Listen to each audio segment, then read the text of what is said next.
Ma arvan, et see ongi terve ühiskond, kus on erinevad arvamused.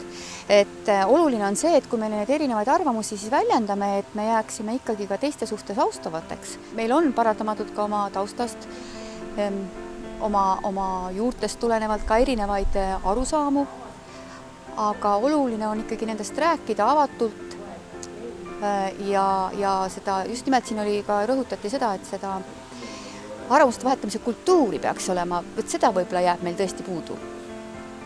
Et kui ma ikkagi väärtustan ennast ja ma ei taha, et minu suhtes halvasti käitutakse, siis peaksin ma tegelikult ju ka käituma teiste suhtes, sest et ma eeldan, et teised käituvad ka minu suhtes niimoodi.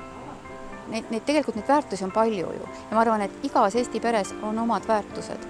Hoiakute kujundamine algab selles hetkes, kui inimene siia maailma sünnib, kuidas temasse suhtutakse, kuidas tema vajadust märgatakse, kuidas siis neid vajadusi ka rahuldatakse. See hakkab juba sellest, eks ole, see hakkab ju kodust, et kuidas on meil suhted kodus, kas toetavad, et hoolivad.